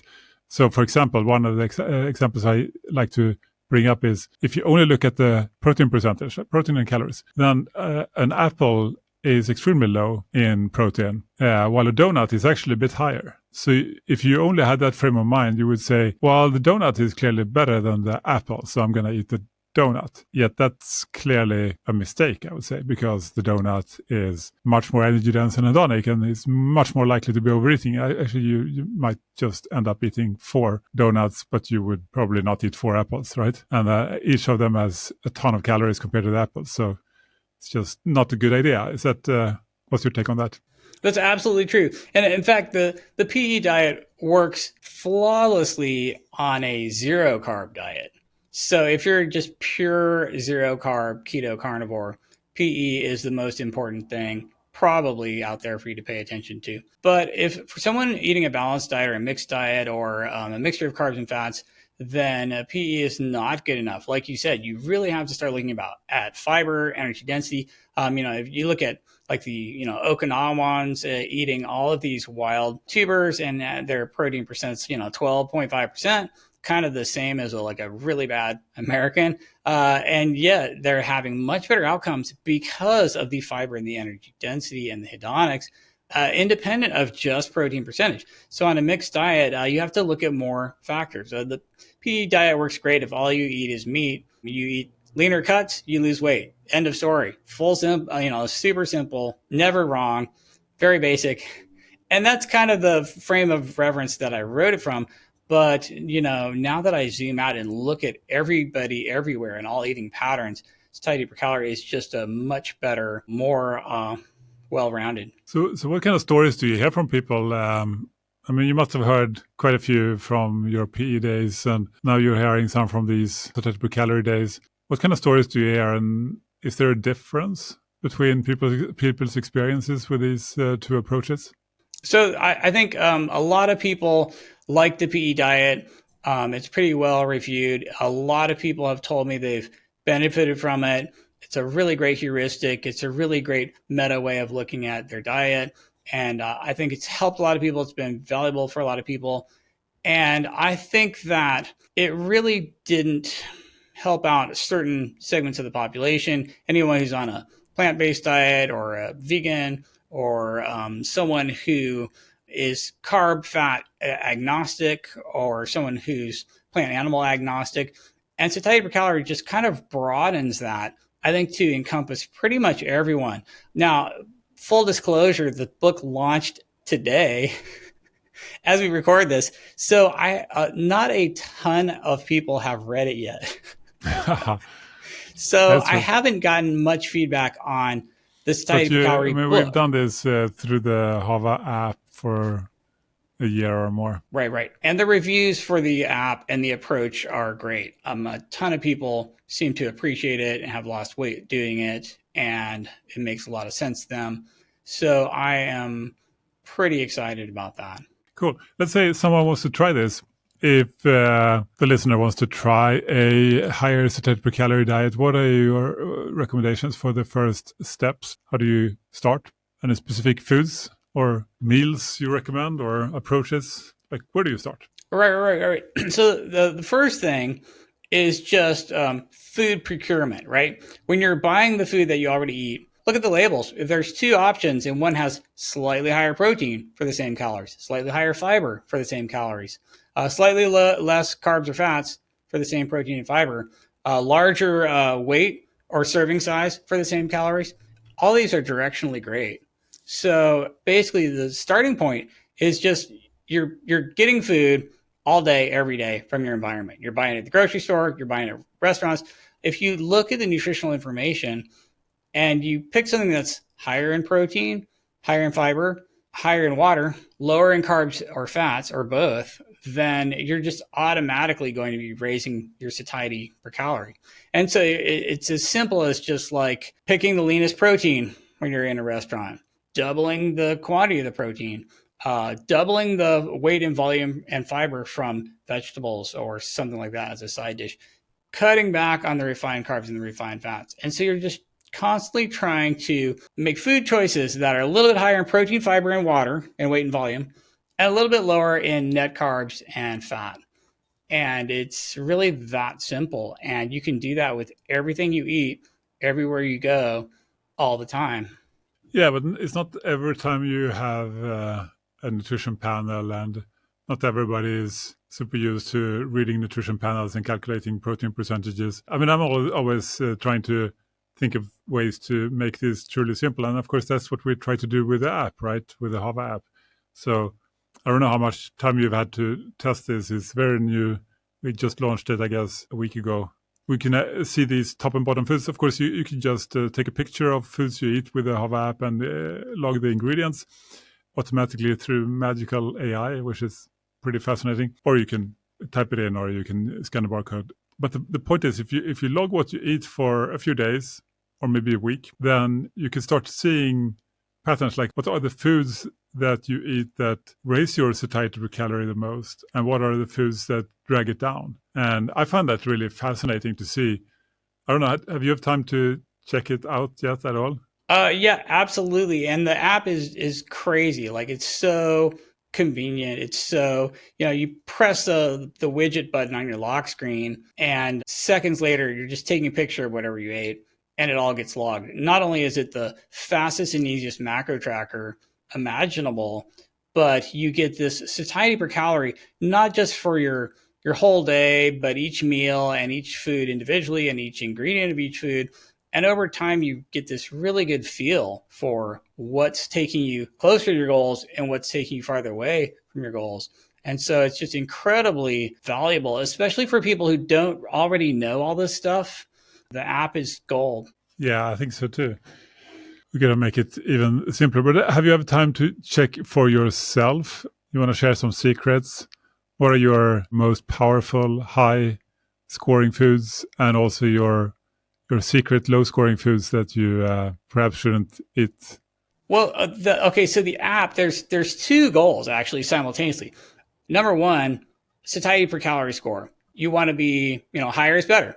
But number two, protein adequacy. You're trying to close this protein ring every day. So that's another reason why just eating celery would actually be a bad idea, because the score is really high, but you're never going to close your protein circle. You're not going to achieve your protein adequacy. So for me, the single food that gives me the very highest everything, satiety per calorie, protein ring closure, is definitely non-fat Greek yogurt. This is for sure, full stop, the number one food for me by about a mile. And I don't know about you, but that's winning for me. Same thing. So I mean, it's just bonkers how effective it is. So I eat this Swedish brand called Kvari, but it's really like non-fat Greek yogurt, very similar, high protein dairy yogurt like thing. And it's my number one thing over time. Is the one I'm looking at it right now. The other foods that are crazy high for me in frequency and scoring are protein shakes, any kind of whey powder shakes. Also top three for me. And then carrots. Like, I eat carrots every day. I don't know what's wrong with me, but I eat these, and they give me an absurd weight and volume for no calories at all. So I have coffee on my top three as well. I don't know if this is entirely accurate. Might be a little bit misleading. I'm not sure, but the way our app scores it is, if you have a small amount of milk in it, then the energy density gets so low that it's gets the 100 score, but it's still some calories. So maybe this is slightly misleading, but I do think that coffee helps with appetite suppression. I guess it's not completely off. Or what do you say? Yeah, I drink a crazy amount of coffee. Nobody should drink as much coffee as I do, because it's probably past the U-shaped curve of optimal to the too high side. But yeah, I'm all about the coffee. I just put a tiny splash of Fairlife fat-free in mine, and I drink a couple gallons of it a day. Well, not literally, but a lot of coffee, maybe too much coffee, but coffee is awesome. And then I have different chicken and beef, like ground beef, among my top scoring foods. Something that you eat as well, or? Absolutely, yeah. I eat a ton of extra lean ground beef that I usually buy the 93, 94%, and it's definitely up there for me. and also cottage cheese. How about that? Okay, full disclosure, I don't like cottage cheese very much, but I'll eat the hell out of it whipped in a food processor with a bunch of like PB Fit. So I make these peanut butter mousse desserts with artificial sweetener, PB Fit, and whipped cottage cheese, and it's really good. So I'll eat whipped cottage cheese all day in a dessert, which with crazy satiety per calorie and macros. But just like plain cottage cheese, hardly ever. I'm mostly. So what kind of satiety score do you get for that thing? Oh, 70s. It's amazing. It's pretty cool. I actually do your famous berry ice cream, protein berry ice cream. So protein powder, a package of frozen berries like raspberries, and some milk, and then just food processor for a while. And then you have pretty decent ice cream. It's not the most amazing in the world, but the way I score it, 7 out of 10. And it's basically just protein and fiber, which is insane. Like you're eating ice cream and it's just a protein supplement, basically. So it's okay. Yeah, it's crazy. And the weight and volume of that you can eat is just absurd. I'll just eat a huge bowl of it at night for dessert. And you're not hungry for the rest of your life. And it's like no calories. Yeah, crazy. Do you want to admit to anything on your low list? Oh, well, so honestly, I do eat junk food. I eat junk food almost every day. About 10% of my calories is just abject garbage, just at random. Ice cream, donuts, cookies. But my favorite like junk food on earth probably is tortilla chips, right? Right. You said that, yeah. So if you give me a bowl of tortilla chips and like some guacamole or salsa or something, I'm eating them all. It doesn't matter if that was the family size bag or what. But yeah, that's definitely on my list of like bad things. I try to make my own. I take low carb tortillas, slice them up into triangles with a pizza slicer, throw them in the air fryer, and then you eat them with like salsa or something, and you can get a really high SPC snack that way. But the real tortilla chips are definitely one of my lower scoring foods. Let's put it that way. Yeah. Actually, I can admit to my top low scoring food for the past year is actually pizza dough. So I do occasionally have a pizza, and they don't score so well, but it's worth it. Yep, absolutely. Definitely eating some pizza in there. I have, some Quest pizzas in my freezer and I fire those up sometimes, but I'm also eating just like absolute garbage pizza sometimes, and it is tasty. But I try to, I'm usually eating those after I've eaten higher protein and fiber, satiety per calorie foods. And then I can eat just some pizza. Otherwise, before I might eat the whole pizza by myself. But now I can just eat a couple slices because I already had more protein and weighted volume for the day. Yeah. But it's interesting because, like you said, you eat some cookies or whatever pretty much daily, and yet you are very lean and fit year round, right? Right. So actually, I did ask on X for people to give me questions for this, so I might sprinkle some. I got a question from Curtis here on that topic. What's Ted Naiman's approximate body fat percentage at any time? So ever since I've never done a DEXA or a real body composition, but I do have one of these scales that estimates your body composition. And ever since I wrote the PE diet, I've been below 10% on that thing, usually around like 9 or so. So that's really low. Yeah, I know I'm higher than that. I would guess I'm around maybe 12% or something, but I'm getting single digit body fat on this impedance scale pretty much for years now. And I did not have that before I wrote the PE diet. And ever since, I've just been single digit body fat on my impedance scale. Yeah, maybe the real value might be slightly higher, but you are lean. You're leaner than most people, that's for sure. Anybody who's been on X and seen your profile pictures would agree with that, I suppose. Another question from the same person. What's your average SPC at any given time, the satiety score? It kind of depends on how much exercise I'm doing. So there are weeks or months where I'm doing a ton more exercise and I might be in the mid 50s, 55, something like that. But when I'm not doing a ton of exercise, it's upper 50s, probably right below 60, even above 60 if I'm cutting really hard. So, I'll kind of vacillate between low 50s to low 60s. Yeah, it's kind of similar to me. I think over the past year or so, I've been averaging at 53 or something. But this includes a lot of crazy experiments, like eating a ton of crap occasionally to see what happens, and also some really high weeks of 70 plus, trying that out. But yeah, low to mid 50s is where I tend to average most normal weeks. Something else that people may be wondering is if you have food cravings or emotional eating, does this help? And if so, how? So absolutely, there are two ways to deal with that. The first one is make versions of foods that you're craving that are a little less terrible. Like me with the air fryer, low carb tortilla triangles and salsa instead of real tortilla chips, right? This is like a harm reduction strategy where you're making a version of the food that is kind of like the super hedonic tasty one, but not quite as amazing. Like the protein ice cream, right? Haagen-Dazs is 10 out of 10. The protein ice cream is like a 7 out of 10, but you can live with that. So option one is basically making a little bit less bad version of it.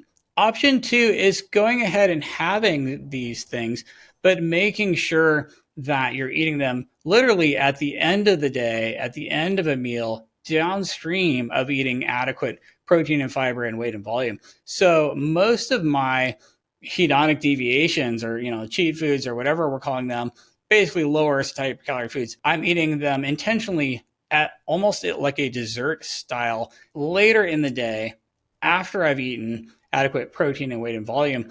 And when I do it that way, I can just sort of automatically not eat as much. You know what I mean? If I've eaten plenty of protein and fiber and weight and volume all day, then I can get away with a slice of pizza and a donut and a couple Oreos. If I hadn't done all that, I'm literally going to binge eat the whole container of whatever it was. So it basically gives me a lot more control back because I feel like, honestly, humans are kind of wired to binge eat, right? I mean, hunter-gatherers, when they find some honey or some really high energy density food, they're supposed to eat as much of it as they can. That's how you survive the wintertime. That's how you survive a famine. So this like binge eating behavior when you have a higher energy density food in your environment is kind of natural. It's kind of part of our biology. And so I'm acknowledging that by intentionally eating the foods that will give me more satiety for less calories up front. And then basically I'm going to overeat less when I get those foods later on, if you know what I'm saying. So I'm just trying to ratio both the frequency and the timing and the amounts of higher SPC foods versus lower SPC foods. Cool. I have another question from X here. What do you think would be the proper way to do a carnivore diet? Well, okay, first of all, I'm not pure carnivore. I don't recommend pure carnivore. And so I don't know if I could even answer that because I don't think being pure carnivore is optimal. I think it's possible. And I went on a rant in the book about validity versus necessity. So it's valid to eat a pure carnivore diet, and a lot of people have proven that.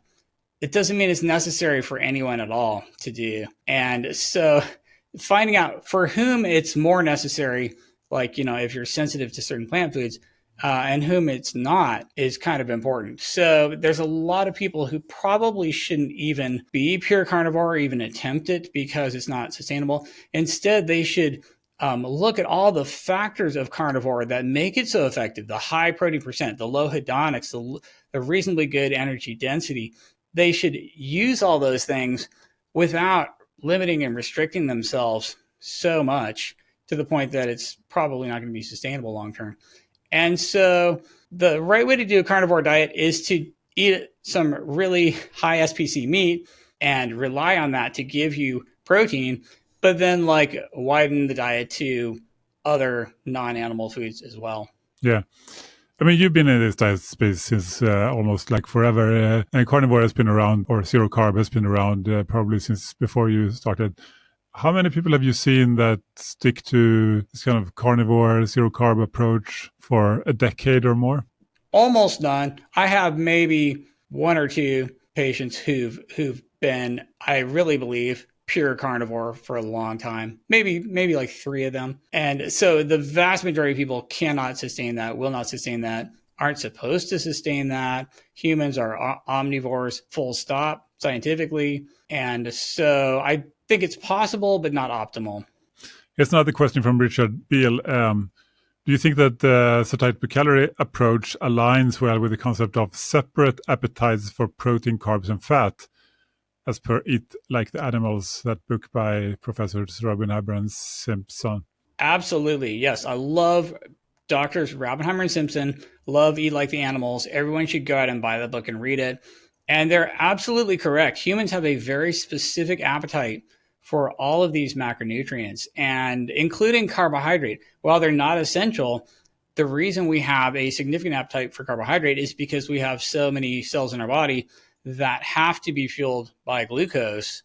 Your neurons, some cells in your kidneys and in your eye. You have all these cells, like your red blood cells, that don't have mitochondria, that are reliant on glucose for their metabolism, and you have to manufacture this glucose if you're not eating it. And that's why humans have a natural appetite for carbohydrate. You can either just try to deny that your whole life, good luck, or you can just intentionally eat those carbohydrates, but choose the carbohydrates that have the highest protein percentage, the highest fiber and water, the lowest energy density, and then you'll automatically eat fewer because you have a higher satiety per calorie. One way is like extreme, dogmatic, rigid, unsustainable. The other way, it kind of looks at the big picture. And so I'm absolutely, completely in agreement with Doctors Robinheimer and Simpson, and that humans have appetites for all of these macronutrients.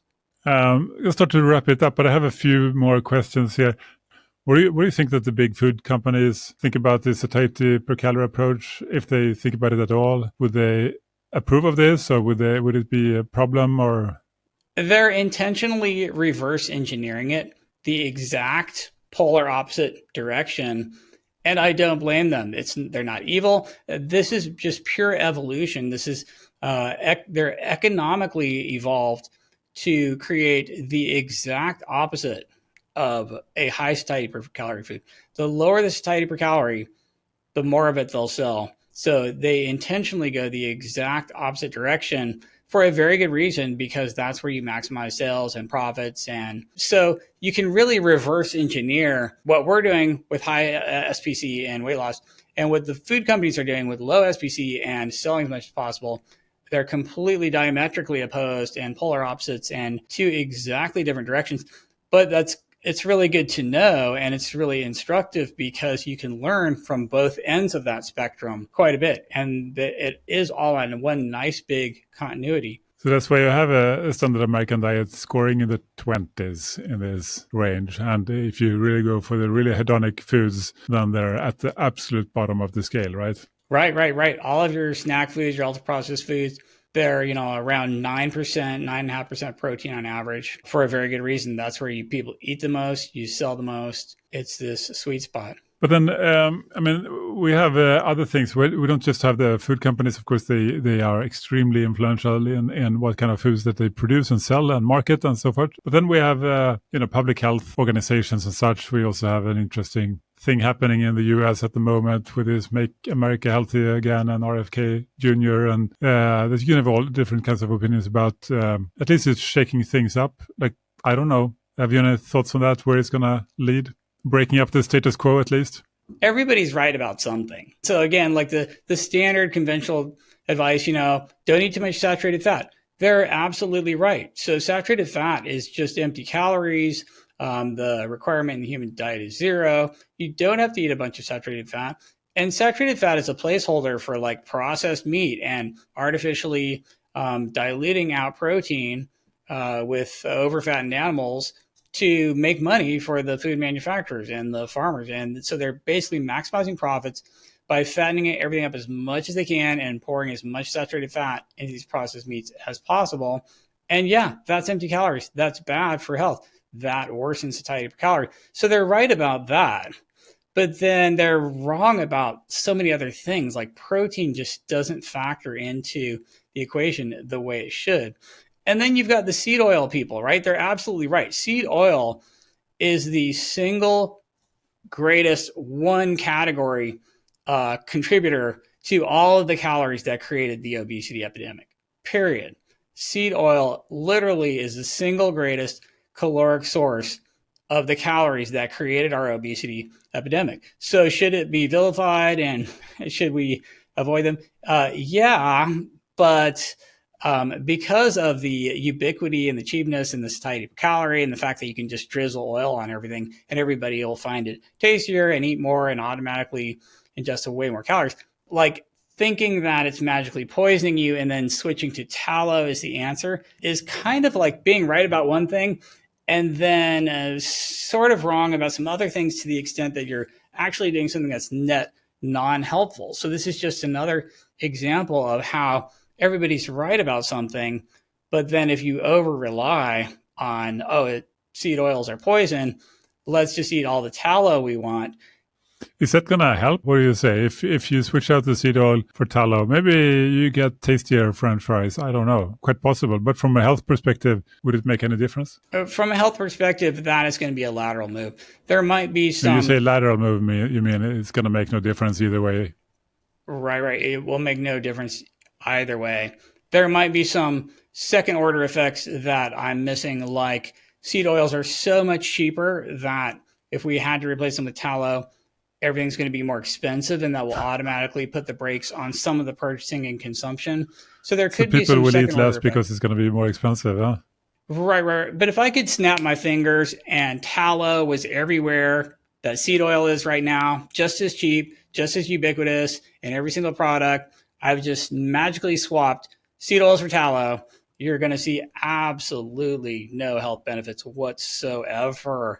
And so this is not going to be as helpful as it could be. Like if we were instead focusing on satiety per calorie, I think that would be a lot more return on investment. But so how do you see this play out in the future? Like how can this be helpful at a larger scale? I think it's a way to pull so we have all these groups, right? You've got the seed oil people. They're like, seed oils are killing you. It's all about the tallow and the animal products. Then you've got the plant-based people. They're like, seed oils are literally better for you than butter. It's lowering your cholesterol. Everyone should be plant-based. And you've got this false dichotomy where you're pulling in these two different directions. It's like seed oils are bad, eat tallow. Saturated fat's bad. We should be plant-based. And then satiety per calorie kind of rises above that. Once you get the satiety per calorie concept, you realize, this war between plants and animals, between carbs and fats, between seed oil and tallow, these are all lateral moves, and you can put a lot of effort and energy and thought into it and get basically no return on your investment. And you can transcend all that by looking at it from a satiety per calorie lens. And all of a sudden, these warring camps don't really matter, and you can ignore them. And you can put all of your efforts in a single direction that's going to get you a lot more bang for your buck. And that's kind of the beauty of satiety per calorie is it's rising above all of the warring camps and the factions and the dogma and the people who are just like tied to one thing or the other and fighting back and forth. You get to kind of rise above that, look at the big picture, and then realize it's really not important. So what would happen if people just raise their satiety per calorie, the satiety per calorie level of the foods that they eat by 10 or 20 or 30 points from 25 to 50 maybe? The whole obesity epidemic would just collapse overnight. And what would that mean? What would that lead to? That I don't know. We've been headed the other direction for so long, my whole life, that I couldn't even tell you. I don't know what that would lead to. That would be a whole new world. What's your best guess? What would happen to human health and flourishing? Oh, wow. I don't even know. Like, I can't even picture it. It would be good, I think. But I'm not exactly sure. I mean, I think it would be amazing for us as a species and just the whole planet in general. But since that's never happened and we've been headed the other direction for as long as I can remember, I don't really know. But if you think of it, like this is kind of the main driver behind this epidemic of poor metabolic health, which drives heart disease, cancer, dementia, stroke, all these top chronic diseases. If that was removed, some pretty dramatic things could happen to people's health, right? In the long term. Yeah, I think you would just see if suddenly everyone had a higher satiety per calorie diet, they would just immediately have better body composition, better metabolic health, better health overall. And that would be a huge in society. The effects of that would be massive, so big that I can't even wrap my brain around it, to be honest. But maybe that's what's going to happen if we give everybody GLP-1 drugs. I mean, that's maybe easier to portion out. Like, you don't have to teach people, they don't need an app. Just take this injection. Like, make it mandatory, like a COVID vaccine. I mean, I'm a sort of a devil's advocate here, but what if we just said, hey, why don't you take your drug, your GLP-1 drug? Just take it, everybody, always. Then what would happen? I do think that would shift the curve. So we have this super skewed bell curve where the very, very, very high end is just going out higher and higher and higher and higher and higher, where people just have these crazy high body mass indexes. I think that would pull the whole curve back a little bit. Everyone would be smaller. Everyone would have a smaller BMI. I don't think we'd still have optimum body composition and health, but it would pull back the body size of a ton of people, which I think would be a good start. Of course, without fixing the food environment and really achieving better body composition, you're never going to get to where you want to be, but you could be slightly less bad. Everyone would be slightly smaller, which would probably be a good thing given our current diabetes epidemic. I mean, so many people are working on trying to do something to fix this, and yet it seems so hard because all the financial incentives are pulling in the other direction, except maybe with these drugs. But when it comes to food, like you said, the profitable foods are the worst foods, right? The most profitable foods are the absolutely worst foods. So it's quite an uphill struggle to fight against massive financial interests that wants to sell people things that also are virtually addictive in nature and very pleasurable. It's like that's hard to fight against, all that money and the addiction, right? Yeah, the economics are huge. They're massive. A huge portion of the obesity epidemic is purely economic. What do you think could happen with this? What do you think is going to happen over the next 5 or 10 years with this and overall in society? What are changes happening? I think we have to figure it out. I think we will figure it out. Humans, the amazing thing about humans is we've always used technology to feed ourselves. Always. It's like we, just hunting and gathering, we invented tools, and then we invented fire and cooking because we could get way more nutrients out of the food. And, we evolved to be cuisinivores, which basically means we cook and eat all our food. And we're constantly using technology to feed ourselves. And for a while now, my whole life, that's actually worsened everything and really screwed us up bad. But I think we could actually pull back from that. We could actually use technology to make all this stuff better. Like I want to believe that AI is going to lead to this, utopia where everyone's like way smarter, and some AI is going to be like, hey, if you guys did this and this and this to your food environment and use these economic levers to actually make it more profitable to make foods that had a higher satiety per calorie instead of lower, if we somehow flipped the equation on the economics and the profitability, you could just evolve towards a place where everyone's a lot thinner and healthier automatically.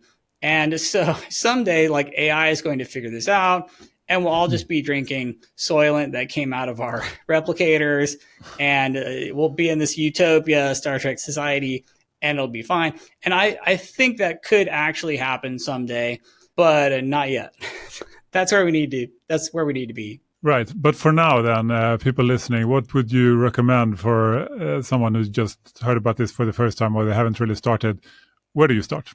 Well, the easiest place to start is to download the Hava app and start playing around with it and be like, oh, hey, this food, the satiety per calorie is actually pretty terrible. And this food's awesome. Maybe I should change how much I eat of the awesome one versus the less awesome one. That's the easiest way to get started, honestly. The book is helpful, but it's like 550 39 pages. If you're really interested and want to geek out about this and learn everything, then getting your book is the way to go. So how do you get your book? The book is Satiety Per Calorie. It's available anywhere on the planet where books are sold. I'm also selling it like at satietypercalorie.com, but you can buy it from, for Kindle and Amazon and Barnes & Noble and pretty much anywhere. But yeah, I would say the easiest way to get started is the Hava app. You can go to hava.co or just download it from the Google or Apple app stores. You can just immediately start shooting pictures of your foods and seeing exactly what's higher and what's lower and why. It's not about getting an exact number. It's just about understanding, this is super high, this is super low, and here's why. And maybe I ratio a little bit more between the two.